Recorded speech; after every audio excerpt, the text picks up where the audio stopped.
Instagram facing this way. We have an infant. We get to do this, an infant in the studio. So we get to hand off the 8-month-old future Grand Slam winner, right, G?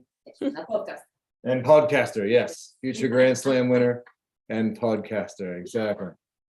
All right, so we minimize that. Bobby's in. Oh, good, Bobby, you know. Bobby. Which way do you want me? Yeah, you gotta go back the other way. Yep. Stay right there. There we go. My computer's not working. I can't get on the Comcast. That's all right. That's down. You're lucky on this one, Bobby. You're just the good looks in this one. So you just get to sit there and Joey and exactly. Exactly. All right, there and there. All right. So we are live on the YouTube. I will unmute and switch us over live on Facebook. And like I said, Carson, we're pretty somewhere in between low key and unprofessional here. So it's a nice relaxed environment that we hope to never actually reach unprofessional. So sounds good. We're good. All right. So I will switch out and hand you over to my wife. Give me 1 second. You guys can chat. Everybody, future Grand Slam champion and podcaster. All right. Let me know if you need anything. I'm in. Tag in. Substitution. Yes. Oh my goodness. I should have put the chair. We need you to sit on a phone book. Yes. Oh, I know. Here we go. Watch this. This is what we have for Bud Collins' history of tennis. Here we go. We got Bud Collins' history of tennis here, right? All right. Here's what this is good for. Oops! Don't tell anyone. Don't tell anyone. Mm-hmm. Oh, much better, right? How's that? Yes. Yeah. Yes. Lower this. Usually I don't get to sit here. My office requires a big TV as a screen monitor, a camera, and a yoga mat. Exactly. So it's a different setup. Hello, Bobby. How you doing? All right. How are you? Fine, thank you. Carson, thank you so much for joining us. I really appreciate you taking the time to do this. Of course. Thank you for having me. Thank you so much. So we will start, like my husband was saying, we want to hear about you, your story, where all this tennis came from, when did you start it? So take your time, indulge us with your story. That's what we want to hear today, right? Yeah. Are you ready? Yes. You have to water next to that. Good idea too. All right. So Carson, welcome to the Atlanta Tennis Podcast. Thank you so much for joining us. I appreciate you very much meeting us at the Atlanta Open Media Day the other day. That was awesome to get to see you there. So everybody is getting to know you for your accomplishments, latest accomplishments. Can you tell us a little bit of that as we start, and then we go back into how you got there? Yeah, so this last year I was a sophomore at University of North Carolina. I played typically line 3 singles for them and kind of everywhere around the doubles lineup, usually round 2. And this year we won the national championship as a team. I had the pleasure of clinching. And then for the individual tournament, my partner Fiona Crawley and I won the doubles tournament. So we have a wild card to go play in New York in the US Open at the end of August, which has been the craziest whirlwind ever. And I still can't believe it, but that's where I'm at now. So that is wonderful. And we will get to that. But first, like I said, please indulge us. Tell us where, when, and how your tennis journey began. Yeah, so it's Grant Stafford. He is my coach now and has been since I started when I was little. And I would probably not have started tennis unless because he moved in. So when I was 4, we've been in this house since I was a baby. And when I was 4, he moved across the street. So we're neighbors. And neither of my parents really played tennis. And that was another question. Sorry to interrupt. That was another question because I'm always interested. Are you coming from your parents were tennis players or not? So thank you. Yeah, no, neither of them really played tennis, just recreationally growing up. We were a big basketball family. And so basketball was probably always in the cards for me. But Grant moved in across the street and told my parents, if your kids are ever bored, if you ever want to get some energy out of them, come to our academy and I can give them lessons and they can start. And if they like it, they can keep going. And so my older brother and sister started that, and they started drills. And then I would always go to those and watch my sister and my brother. And then I started when I was old enough. And then it just kind of took off from there. Neither of my siblings ended up taking it as seriously as I ended up. But I started doing after school drills, and then I was loving it. I did it probably 3, 4, maybe sometimes 5 days a week. And then it just kind of took off from there until Wow, homeschooling and all that. Yeah. that is awesome. So your siblings are older or younger? They're older. My sister is about 5 years older than me, and my brother is almost 3 years older than me. Yeah, the younger one in the group and the one that got, you will see that a lot. Yeah. Say that with the kids with, with siblings, either the first one or the last one that Yeah. just covers certain particular things. That's awesome.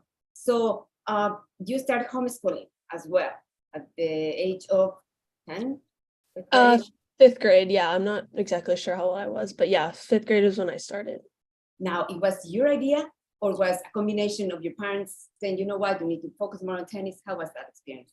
It was kind of a combination. I think I wanted to because I saw other people my age in our academy doing it. And Grant, as a coach, was like, I think you would really excel if you did this, if you really want to be good. And my parents, neither of them pushed super hard for anything sports wise. They always wanted to come from us. So it was just kind of a discussion. And so they wanted me to try it before I went to middle school to at least kind of have a little bridge and kind of get into a routine myself. And my mom was always like, I don't want to be the one teaching you, so you got to be kind of self-sufficient, because I mean, both my parents work. So they wanted me to do it start in 5th grade, and then I ended up doing it all throughout the rest of school just for travel purposes. And I really started to get into it and get a lot more serious about my tennis. And both my parents were super supportive, so we were traveling places all over the US and Wow. training 4 hours, 5 hours a day. So Do you think that you would ever had the opportunity to actually focus on tennis if without being homeschooled? Like you I got- I think I would have, but I do think it definitely helped me in a sense. I'm a person that probably needed that extra time on the court. I know a lot of people, even a lot of people on my team now, didn't have to homeschool and are playing at the same level as I am. So I think it's kind of different for everyone, but I think I was definitely one of those people where, those extra hours on the court really helped me in taking the time off and having the ability to do my school, get that done, and then go on the tennis court. And just, I don't think I necessarily needed the school aspect. And my parents always said, like, as long as you're getting your academics done, you can play as much tennis as you want. So That is awesome. I think I have to have a podcast interview with your parents as well, because that's an awesome idea and great encouragement for other parents as well to go for it and embrace the homeschool experience and give the children opportunity to explore their likes and their passions, because we need a little more of that.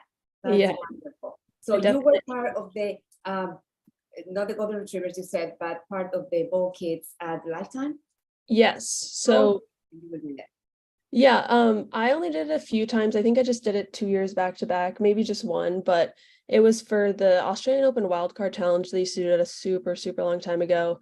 And I was training at Lifetime at the time. So I think Miss Patricia asked if Grant or our program had any extra kids that wanted to participate. And I mean, I was there all day, every day. So of course I was gonna join in. So I got to see like so many big names, like at the time, young American women players like Grace Min, Shelby Rogers, and just being able to see them up close was super, super cool, and definitely had me put that kind of pro tennis on the map for me, and was a really big, cool inspiration and motivation for me. So it was just cool to see that like super up close. I'm sure that has to be an experience I was a ballerina.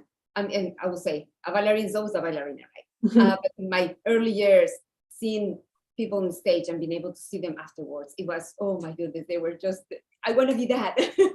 So Yeah. how old were you when finally you decide, you know what, I can make a career out of this?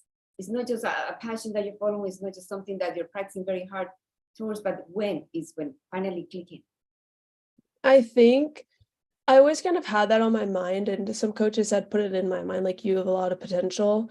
And I think nearing the end of middle school, around there, I had high hopes of my junior career.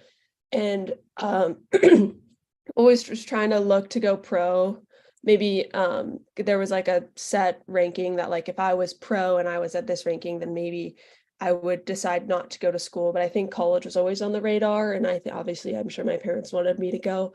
But I think probably around the end of middle school, going into high school, trying to figure out if I did want to go back to half day or high school and maybe do a half day instead of being fully online, and kind of figuring that out because I also played sorry, I also played basketball in high school, so we were trying to balance that and figure that out. So, and how I wanted to go about it. And so there are a lot of conversations, but I think around there I kind of knew that I could do something with it, and was just kind of putting my head down and working super hard around that time, playing a ton of tournaments. That is a lot of commitment for a young person. Yes, Mhm. I praise you for it because, as a parent, we want our kids to get to develop their passions and go for it. And it's hard to know how to guide them through that. So for you and your parents to come together and find that what you want to do and support you towards, and then you realize, you know what, I can be a pro, and how about this, how about that, and see all the ways we can do it. That's fantastic. Well, so from there, how you decide to go to UNC, how the journey went. Yeah, so it was definitely a new process and a stressful one. And luckily, I had a couple people to look up to that were already in college or had been through the process at some point in their life. So they just gave me some pointers and making sure I wasn't focusing too much, putting too much pressure on myself, just kind of feeling it out and going at my own pace. But ultimately, there were a ton of conversations. I was just kind of keeping my options open. I talked to a lot of coaches, and I didn't expect to end up at UNC. And I honestly I didn't know how much of a legacy UNC already had. And so I was just kind of going on what my gut felt and not less on what people were saying about certain programs or just how I felt about certain programs. So I just kept definitely keeping my options open. And then the coaches at UNC really just liked my game and liked all the potential that they saw in it. And it eventually came down to UGA or UNC, which was tough because UGA is like the home school. Everyone in Atlanta knows UGA. It's always UGA tennis. And both my siblings at the time were there. So it was definitely a tough decision, but it was probably one of the more stressful moments, probably stretch of like 9 months in my life, but it was definitely, I'm very blessed to have had like the looks and just the amount of attention from coaches that I've had, because I think although it's stressful, like I know it's not like that for everyone, and it was just a super cool opportunity to talk about my game and talk about where I want to go with my tennis and just kind of pick a place where I feel like I would develop and feel at home in the end. So Of course, it's hard. It's hard at that age just to realize, all right, it's this or that. And what about if I take this and this doesn't work? Or it's and very you're so uncertain. young. Yeah. Exactly. So, well, that's awesome. But you conquered them and you're doing very well. You chose well. Like had taken you there. That's fantastic. So, talking about your journey as a tennis player, what would you say to kids around, in that field, tennis? What would be your suggestion, your advice, your words of wisdom to them if they would like to pursue tennis as a career, or even to go to college and play for college? Yeah, I think definitely the biggest things that I learned and I realized and had to keep learning is that everyone has their own path. I was always, not always, but I did compare myself to certain people at certain ages. And I was like, oh, like, why can't I be winning this title, or why am I not this ranking? And I think just the biggest thing, and it sounds really cliche, is just to like have fun and stay in the moment and just know that everyone has their own path. Everyone peaks at different times, and to just really just focus on your training, trust the people around you that, are putting in work with you on the court. I just think that's super important because you can kind of lose sight of things, looking at outwards, looking at other people. So I just think making sure you're enjoying it first and foremost. And yeah, I think that's probably the biggest piece of advice I have, because I do see like people, even little girls at my academy, just like not focusing on the right things. And I think just having fun with it and staying in the present moment, knowing everyone has their own path is probably one of the biggest things that I could stress to anyone. That's right. Especially nowadays with so much social media, so much pressure from in all the spaces. It's like we get it from everywhere, family, social settings, and that is very important. Now, how you feel about now being right there, the one that little kids look up to? Like, for example, Patricia Jensen was saying when she told us about you, oh, she was so excited and said, this girl is unbelievable. And I said, now I'm so excited because now my ball kids, the golden retrievers, are going to be looking up to her, and they can see that they can do it, that all the effort that they're putting now, they're going to be able to get somewhere. It's exciting for us as a parents and as adults that see you guys getting to do some many wonderful things, and to see that you also looking up to you. So how's that feeling? How Carson feels about that? It's definitely different, because I used to look up to some people, whether from Atlanta or not. And I looked up to so many of the girls that were at my academy that were going to college when I was in maybe middle school. And I just think it's really kind of a cool thing to see that I'm maybe on the other side of that now. And I'm honored that I get to, share hopefully some of the wisdom, and hopefully they take something from what I say. And hopefully what I'm saying means something to them. But For sure, they're yeah, listening and they're watching. So if you can start your journey right now into mentorship, and just by writing down your thoughts, your journey, because I know that's gonna help tremendously to young players. And I can see you very mature for your age. So I appreciate thank you. It's wonderful to see that, because you guys are the future, right, Bobby? Absolutely. Yes. What about you? Jump in. Do you have any questions? Well, I want to give her a hard time initially, just because she made that comment about how many years and years ago the Australian Open wildcard. Lifetime's only been open for less than 10 years. So I love youngsters when they start thinking about the past. Years and years ago.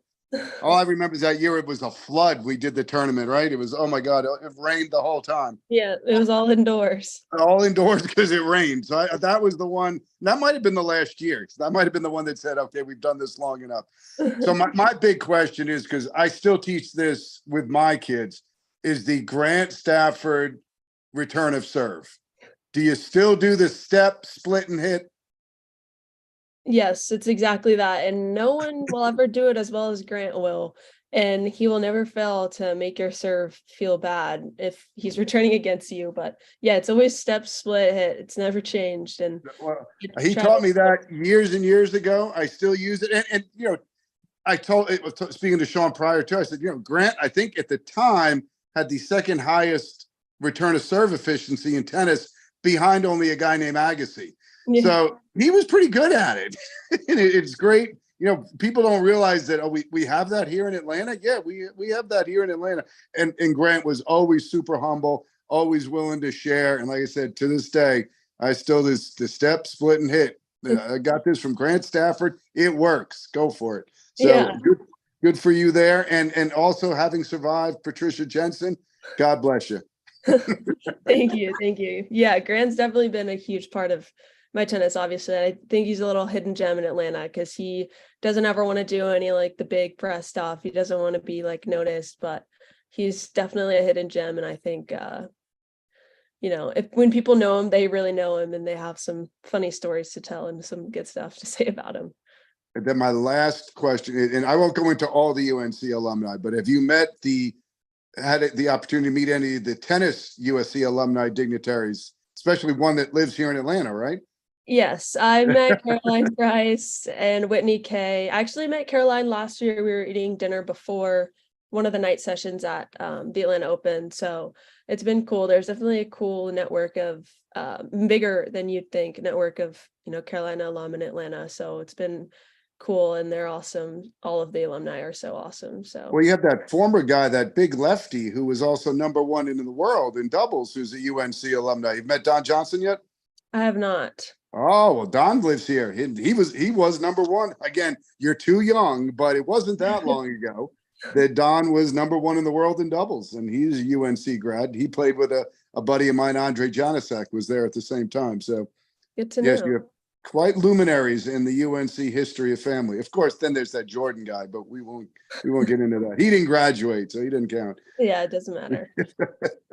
Well, great success, and just knock him out the U.S. Open. Congratulations on the NCAAs.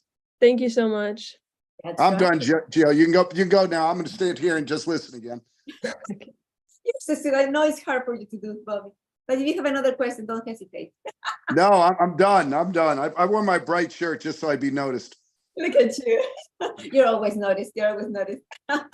But I was going to ask about, yes, so we did all the past. Now, how you program, that is from and it's not in the script, by the way. And how you training? I'm a fitness instructor. I'm a Pilates yoga instructor, and I'm big of the off-court workout. And this is a question that came out of my mind right now. So how you manage on-court workout with your off-court workouts? Yeah, so right now, actually, I think, as you know, I'm recovering from a little procedure I had, so I'm trying to get back into that. So, but I love doing Pilates, so I'm doing that twice a week, probably for them. Yeah, I love Pilates. My mom got me into it. So, and it definitely helps. I mean, working like the small muscles, and I think it creates like good balance in my body. So I'm doing that. And then I will be running, because I need to get back into shape. So a lot of like, sprints, more like pyramid runs and tempo runs, things like that. And, do those a couple times a week. And then, getting back into lifting, just following the lifts that our trainer at UNC sent home with us for the summer, and doing those probably 3 times a week around there. And then I'm usually training a couple hours a day, sometimes twice, for a little bit in the afternoon, but for the most part in the morning, to beat the heat, and just working on some specifics and hitting with our group. So Awesome. Well, I'm sure you can. How many hours a day do you train? I'd say around 2 to 3 nowadays. It definitely was higher when I was a little kid, with so much energy and could go on the court for hours and hours. But I'd say 2 to 3, sometimes 4. It just kind of depends on the day and what I'm feeling and how I'm feeling. So Awesome. You are very wise, because the usual is, with the youth comes that extra energy that just go and do it, and then you're all sore muscles and you cannot move well. And when you create that balance, that harmony between the off court and the on court and the rest that you guys need, because you're still developing, you still need to, and please stay away from injuries. All right, keep up your Pilates, and if you need any help in those regards, I am at your service. thank you. Thank Awesome. you so Tell much. mommy that my cheering for her. That's awesome that she got you Pilates, and you were welcoming that into your training, because there's a lot of athletes that they go to Pilates or yoga actually when they are injured. When they are suffering with injuries or they're recovering is when but if you do that before then, you're going to prevent those injuries. That's fantastic. Yeah. I like it a lot. Awesome. I'm so happy to hear that. Now, where are you going from now? So how long are you going to be here back at home until you go to the US Open? How that works? I should be home for the most part. I may be playing one tournament with Fiona out up in Evansville, Indiana, just as a warm up, but I should be home most of the summer besides that week. And then I'm going to Chapel Hill. I haven't figured out the dates yet, but probably early August, one of the first or second weeks, and then I'll be there 2 to 3 weeks until we head up to New York, because I think Fiona and our coaches and everyone will head up together. So I think that's the plan as of now, but it's pretty tentative. Yes. Wow. It's going to come fast. It's going to come fast. It's so exciting. And try to do, do you meditate?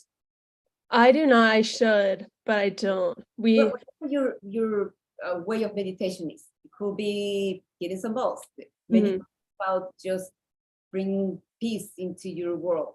So make sure you take time for that, because with so much going on, a busy schedule and everything, it can be very stressful, and you want to savor every single part of that journey that you're gonna, embrace very soon. So that is fantastic, and we're so looking forward to hear from you again after you come back home and before you start college and all that craziness. Please make us as your home, as your another place that you can share with the world what are you doing and how you're doing it, and we really appreciate all the wisdom that you can bring and good example that you can bring to the youth. We work with kids with my husband and Bobby as well.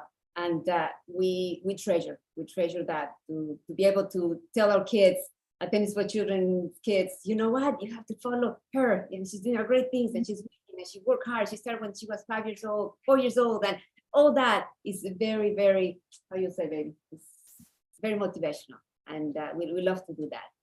Oh, well, thank you. Thank you so much for having me. And it's been fun, talking about the little things that not a lot of people talk about and just the journey, because I feel like that's the most important part. So it is. Thank you for saying this. It's the most important part, because when we get up here, okay, it's here, but that is just part of the long journey that we have been walking just before, long time before that big thing happens in our lives. So please make us your home, come back, let us know what all the other accomplishments are coming up, and looking forward, and we will be following you. All right. thank you. Thank you so much. My pleasure. May the courts be with you, by the way. Take care. Bye-bye. Thank you, Bobby. Thank Bye-bye. you. Bye-bye. A pleasure. Here we go. We thought you were in your office, Bobby. And then I realized you have your figurines. Yeah, I'm in the bed. My office is my bedroom. I see that. That's cool. But I can't get on my computer today. I don't know what's going on. So we're on the phone. There you go. Here we go. Good work. There we go. How long was it, baby? What time is it? I don't know. I was trying. I didn't want to. 2:29, so Oh. it took us maybe 10 minutes to get started. No, you were 2:07 starting, something like that. So yeah, 20 minutes of talking. Not bad at all. Yeah, I think we did it well. We'll wrap it up. We wanted to make it kind of short enough so the peers, Carson's peers can listen to that also. College age friends don't have. Exactly. That's right. The attention span. See if you could catch That's right. them before they left. Yeah, baby. Nice to see you, Bobby. See ya.